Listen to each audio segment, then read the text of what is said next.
Gold और silver में तेजी बनी रही। सिल्वर में तूफानी तेजी आया, क्योंकि कल मामला अटका हुआ था। कल ये लग रहा था कि मार्केट किस दिशा में जाएगा। हालांकि शुरुआत के समय में उन दोनों में हल्की सी गिरावट थी और उसके बाद से तूफानी तेजी आया, खासकर सिल्वर में।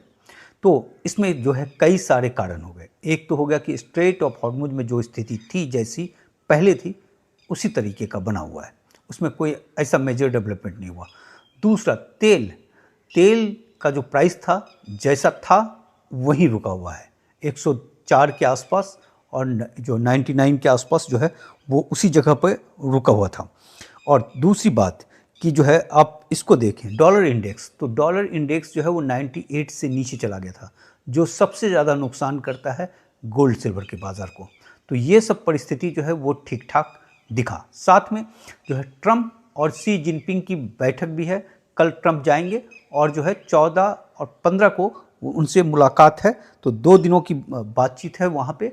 तो उसके कारण भी जो है इस समय ऐसा लग नहीं रहा है कि कोई लड़ाई और तमाम चीज़ होगा। हालांकि ट्रंप का जो रुख था इस चीज़ को लेकर, इस इशू पे अभी कुछ खास बहुत ज़बरदस्त स्पार्किंग वो नहीं बोले, क्योंकि अब सारा फोकस जो है वो चाइना के बैठक में है। और साथ में वहाँ पे जो है आज CPI आना है, कंज्यूमर प्राइस इंडेक्स का वो जो है आंकड़ा आना है, और कल जो है PPI आना है, जो प्रोड्यूसर वाला जो होता है इंडेक्स वो आना है। और इस दो पे काफ़ी ज़बरदस्त नज़र है। और जैसा कि बताया जा रहा है कि वहाँ इन्फ्लेशन जो है वो 0.3% बढ़ सकता है, यानी 3.3 है इस वक्त, 3.6 जा सकता है। तो ये सब भी गोल्ड और सिल्वर को मजबूती प्रदान करता है। तो कुल मिलाकर कल जो परिस्थिति डेवलप हुई थी उसके बाद से जो भी चीज़ें उभरा वो इस मार्केट के लिए फेवरेबल रहा। तो उसमें एक तूफानी तेज़ी देखा गया। चूँकि सिल्वर को अगर आप देखें तो सिल्वर पे हम लोगों ने पहले भी वीडियो बनाया था कि किस तरीके से उसने सिमेट्रिकल ट्रायंगल को तोड़ा था, और उसके बाद से फिर सिचुएशन इस तरीके से कारण डेवलप हो गए कि वो नीचे आ गया था जो है। और फिर कल जो है उसमें एक बड़ी ज़बरदस्त तेज़ी रही और उसने कल सिमेट्रिकल ट्रायंगल पैटर्न को तोड़ दिया है, नंबर 1। दूसरी बात कि RSI जो है अभी ओवरबॉट नहीं है, मतलब कि तेज़ी रहनी चाहिए कायदे से। और MACD बुलिश क्रॉसओवर है, जो स्ट्रॉन्ग पॉजिटिव साइन दे रहा है। और MACD और RSI जो पॉजिटिव दे रहा है, इससे सिल्वर का बाज़ार पॉजिटिव दिख रहा है। हालांकि सिल्वर जो इस समय ट्रेड कर रहा है वो $87 के आसपास कर रहा है। अब यहाँ पे जो सबसे बड़ा जो इसका साइकोलॉजिकल बैरियर है वो 90 है। वो 90 को किस तरीके से तोड़ता है वो, और दूसरा जो इसका जो सबसे बड़ा सपोर्ट लाइन है इस समय 83 है। तो यहाँ आज देखना पड़ेगा कि सिल्वर का बिहेवियर किस तरीके से रहता है। अगर वो 90 को तोड़ देता है, हालांकि सारे कारक जो है अभी उसको सपोर्ट कर रहे हैं, वो तोड़ देता है, तो फिर ये 90 से 93 वाला जो रिजीम है वो चैप्टर खुलेगा। लेकिन अभी सबसे बड़ी बात है कि इसको अपना 83 को जो है वो प्रोटेक्ट करना है। सिल्वर जो है इस दरमियान जो कंसोलिडेट कर रहा था, तो 2 बड़े डाउन ट्रेंड को उसने पास किया, उसको उससे ऊपर हुआ। तो ये चीज़ जो है सिल्वर को जो है एक मजबूती प्रदान किया, और जो है तमाम कारण आ गए। और इस समय गोल्ड सिल्वर रेशियो जो है वो पहुंच गया है 1:54 पे, यानी गोल्ड की तुलना में सिल्वर जो है वो काफ़ी तेज भागा है। अब कहानी यहाँ शुरू हो जाती है कि अगर ये 1:50 पे चला जाता है तो फिर सिल्वर पे आदमी को सावधानी बरतनी चाहिए जो है। और 50 से जैसे से नीचे जाता है तो वो उतना ही सिल्वर फिर खतरनाक होता चला जाएगा। तो यहाँ पे आपको अब जो है ये देखना है कि भाई 50 के आसपास से आप अपना एंटीना जो है ऑन कर दीजिएगा। अगर 50 पे पहुँचता है तो देखिए, जो सिल्वर का जो चाल होता है, अगर तेल की कीमत ऊपर भागी तो सिल्वर नीचे चला जाता है। लेकिन इस समय जो है बीच में वो ठहरा हुआ था, और तेल में भी थोड़ा सा ठहराव आया, और कल सिल्वर में तेज़ी आ गया। तो यानी तेल अगर महंगा हो तो सिल्वर गिरता है, उस फार्मूले को कल इसने तोड़ा है, पूरी तरीके से तोड़ा है। और साथ में ये चीज़ देखा जा रहा है कि आने वाले समय में देखिए ग्लोबल ऑयल क्राइसिस बना रहेगा।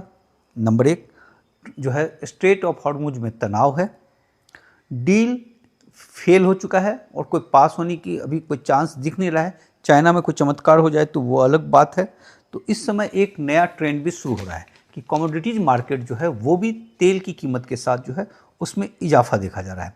सिल्वर और गोल्ड के लिए जो एक बड़ा फेवरेबल पॉइंट उभर कर सामने आ रहा है कि ग्लोबल एनर्जी क्राइसिस जो है वो आने वाला है।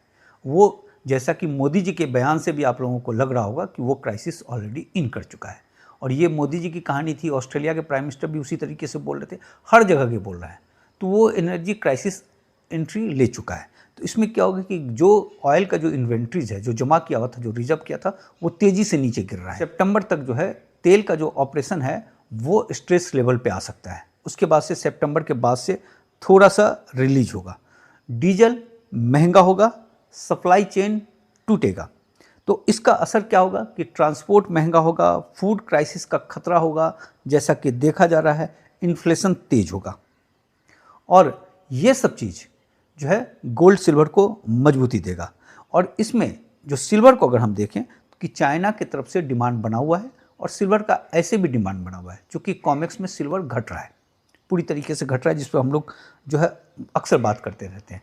और जो ये इकोनॉमिक क्राइसिस वाला जो सीन आपको जो दिखेगा, जो भी चीज़ें हैं, जो स्लो डाउन, तेज़ स्लो डाउन, जो ड्रैगफ्लेशन की जो बात है, वो स्टैगफ्लेशन या उसके ऊपर ड्रैगफ्लेशन, उसके ऊपर रिसेशन, तो जो ड्रैगफ्लेशन की जो बात है वो रिफ्लेक्ट होना शुरू हो जाएगा। तो वहाँ पे क्या होगा कि मनी प्रिंटिंग होगा, क्योंकि स्लो डाउन होगा, तेज स्लो डाउन होगा, तो सरकार जमकर पैसा छापेगी। सरकार ऑलरेडी पैसा छाप रही है, तो करेंसी का वैल्यू गिरेगा। करेंसी का वैल्यू गिरेगा तो गोल्ड सिल्वर सेफ हेवन हो जाएगा। तो मार्केट फ्यूचर को बाई करता है, तो उस फ्यूचर के हिसाब से ये तेज़ी देखी जा रही है। लेकिन ध्यान रखिएगा कि $90 जो है वो बहुत बड़ा साइकोलॉजिकल बैरियर है सिल्वर केस में, और 83 बहुत बड़ा सपोर्ट लाइन है। 90 को तोड़कर वो चला जाता है तो पूरे बुलिश ट्रेंड पे आ जाएगा जो है, और अगर 83 से नीचे चला जाता है तो फिर स्लो डाउन आ जाएगा। लेकिन उसके पहले 78 वगैरह जो है उसके बाद काफ़ी मेजर सपोर्ट लाइन बन गया है इस समय सिल्वर के तौर पे अगर हम देखें तो शॉर्ट टर्म में सिल्वर वोलेटाइल रहेगा जो है 90 को अगर नहीं तोड़ पाता है तो, और लॉन्ग टर्म में सिल्वर काफ़ी बुलिश है। तो जो इस समय जो प्लेटफॉर्म तैयार हो रहा है उसमें अगर सब कुछ ठीक ठाक रहा और 90 को तोड़ दिया गया, तो यहाँ से बिग क्वेश्चन उठता है कि क्या $100 इस साल क्रॉस कर लेगा।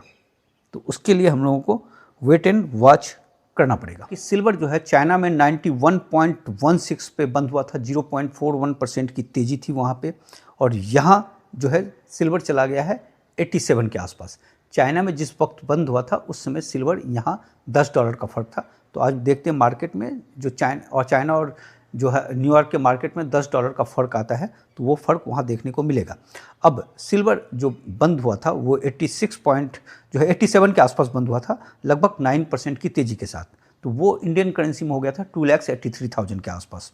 और जो कॉमेक्स के पास सिल्वर पड़ा हुआ है वो 2485 पड़ा हुआ है, for sale not for sale है 7223, टोटल है 9708 मेट्रिक टन। तो सिल्वर लगातार गिरता जा रहा है। और गोल्ड जो बंद हुआ था, गोल्ड बंद हुआ था 4766 पे, और ये 1.71% की तेज़ी के साथ, ये लगभग 1,55,000 हो गया इंडियन करेंसी में। और गोल्ड जो पड़ा हुआ है कॉमेक्स के पास में वो 492 मेट्रिक टन फॉर सेल है, नॉट फॉर सेल 412, टोटल है 904। तो इस तरीके से गोल्ड सिल्वर में जो मजबूती कल दिखी है वो आज देखते हैं कि किस तरीके से रहता है। और ध्यान रखिएगा गोल्ड सिल्वर रेशियो 1:54 है, इस पे ध्यान बनाकर रखिएगा।